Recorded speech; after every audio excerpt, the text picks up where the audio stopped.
One object that I really wanted to borrow for this exhibition is one copy of the Quran that belongs to the National Library of Rabat, and it's a unique copy that was copied with gold ink on dyed green paper. Qatar really represents the future of style, of innovation, development, architecture, and art. I knew exactly when I landed here that I wanted to base my work on that.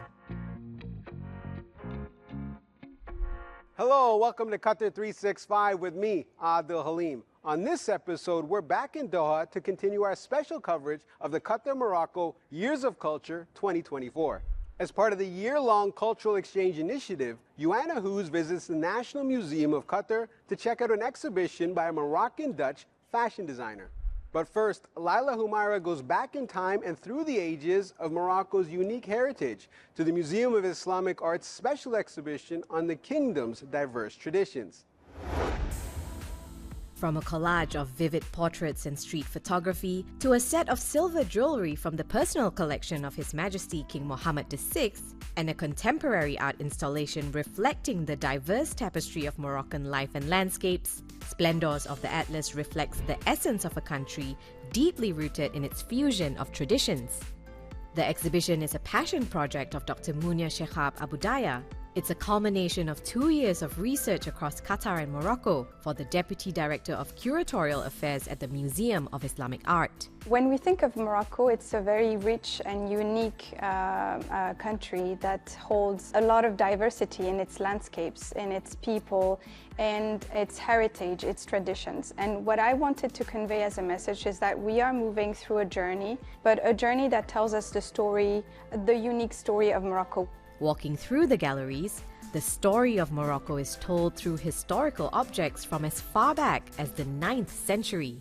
More than 200 artifacts from the museum's collection are being displayed here at Splendors of the Atlas, while some are on loan from Moroccan institutions. 5 sections bridge the past and present, showcasing Morocco's rich blend of cultures, mixing Amazigh, Arab, Andalusian, African and Mediterranean influences. One object that I really wanted to borrow for this exhibition is one copy of the Quran that belongs to the National Library of Rabat, and it's a unique copy that was copied with gold ink on dyed green paper. It's a unique copy. You will not find any other copies anywhere else in the world. Other highlights include wooden panels and a metal door from the University of Al-Qarawiyyin in Fez. Considered to be the oldest university in the world, it was founded in 859 by the Muslim scholar Fatima al-Fihri. This piece is on loan from the National Foundation of Museums, and it used to belong to one of the doors leading to one section of the mosque in the Qarawiyyin Mosque in the 12th century. Not many pieces have survived, and a lot of the metal has been remelted, but then they kept some of those panels, and this is one of them. Beyond choosing the artifacts for display, Splendors gave Dr. Munia the opportunity to leave a deeper impression on visitors, one that encourages them to look past the surface of what they see. My role as a curator was to really convey a message that really goes outside of what we can present in the media about Islam, about the Islamic civilization as a whole, and how rich it is from its beginning all the way to contemporary practices. That's also one of the many goals of the Years of Culture initiative, to transcend the differences between countries and strengthen the ties that bind, building lasting partnerships. I think up to the present, we still see the legacy of those years of culture and how we are still having collaborations and partnerships with those institutions. So I think what's important here is that it's an initiative that is not just for a year long, it's something that can continue over the decades. Earlier this year, 8 Qatari artists took part in a journey across Morocco where they immersed themselves in the country's rich Islamic heritage and architecture. The fruits of that educational trip are now on display here in a vibrant showcase called Iktashif Morocco. Now, to talk about the pivotal role the Museum of Islamic Art plays in the Years of Culture initiative, I caught up with Museum Director Sheikha Al Nasser. Sheikha, the Museum of Islamic Art is hosting multiple exhibitions as part of the Years of Culture initiative. We're in the splendors of the Atlas. We're going to visit Iktashif. How do these exhibitions fit in the larger Years of Culture goals? Years of Culture is a program that was initiated by Qatar Museums in 2012. And it is a part of the broader mission for Qatar Museums to collaborate and have cultural exchanges between other nations. And this year we are celebrating Qatar-Morocco Year of Culture to strengthen the bond between the two nations and share the cultural heritage between Qatar and Morocco. Every year, Qatar partners with a new country as part of Years of Culture. This year was Morocco. How do you go about curating these exhibitions? Me and the curator, we went on a trip around Morocco, so we visited numerous exhibitions and cultural heritage sites where also we've met with museum directors and experts and to discuss how to put the themes of the exhibition together and which objects would fit in the storyline of the exhibition. It was really amazing trip. We were impressed by the local arts and crafts that has been preserved for centuries until today and still inspire artists till today. Speaking of inspiring artists, 8 Qatari artists got a chance to go to Morocco as part of the ابتکاری program. Tell us a bit about that program and why it's important.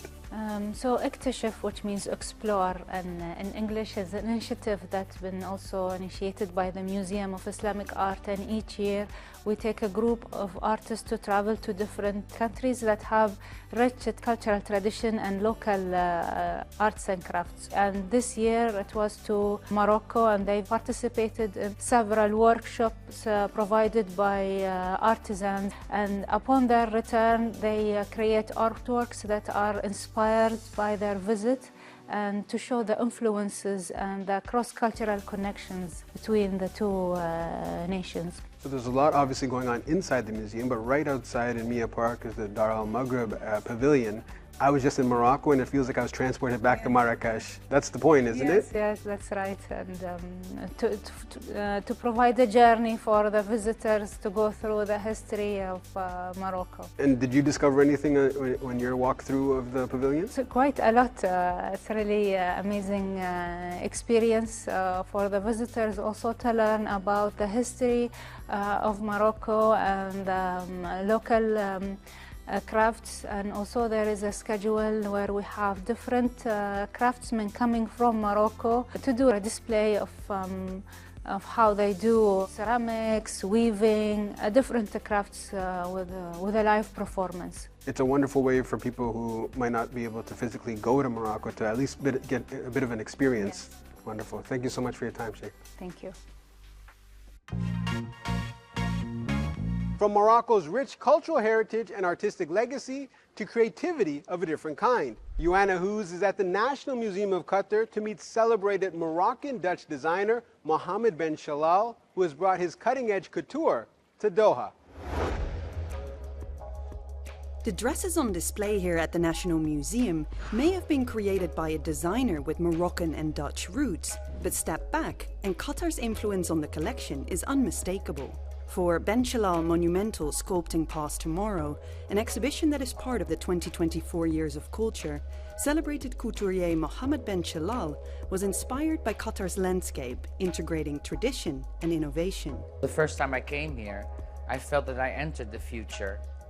I also like to think that a lot of countries have a lot of rich history, but for me, Qatar has a very rich future. Qatar really represents the future of style, of innovation, development, architecture, and art. So I knew exactly when I landed here that I wanted to base my work on that. It was in this very same museum in 2021 that Mohammed was chosen as one of the winners of the prestigious Fashion Trust Arabia, an award founded under the patronage of Her Highness Sheikha Moza bint Nasser that supports design talent from the MENA region.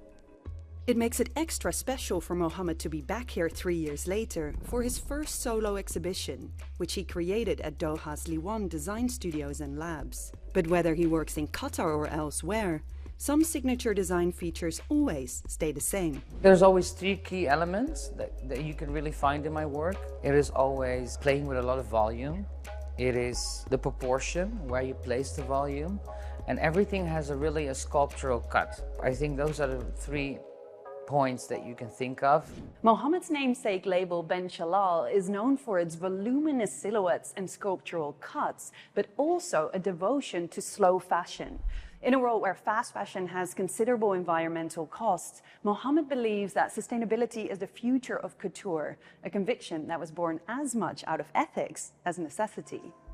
You have to imagine starting a brand or a label. It really requires a huge investment of capital, and I didn't have that. So first and foremost, I had to start with material, with fabric. I always went to inexpensive markets to buy the leftovers from the industry because that was the only thing I could afford. And in today's world, it's being really seen as sustainable, but for me, it was really the way to even begin. To this day, it's the fabrics that Mohammed can get hold of that dictate his designs. And sometimes those textiles come from some unexpected places, like a car upholstery shop in Doha's Souk Waqif, where he purchased the fabrics used in this collection. I stumbled on an upholstery for car seats shop, and I found really the most beautiful fabric there. It's really playing with what you have. Sometimes creativity really comes when you have to improvise. From A-list celebrities to royalty, Mohammed has dressed them all. But he's not putting his scissors down anytime soon, as there is simply too much inspiration out there. I like to see myself as a designer nomad. So I'm sure that this won't be the last of it. And I'm really looking forward to see where my journey is going to take me next to base my work on a different place on the globe. From exploring the splendors of the Atlas to meeting a designer making his mark in the world of fashion, we hope you enjoyed our special coverage of the Qatar-Morocco Years of Culture 2024. But that's all the time we have for now. For more, check out Euronews.com and connect with us through our hashtag. Thanks for watching, and we'll see you next time on Qatar 365.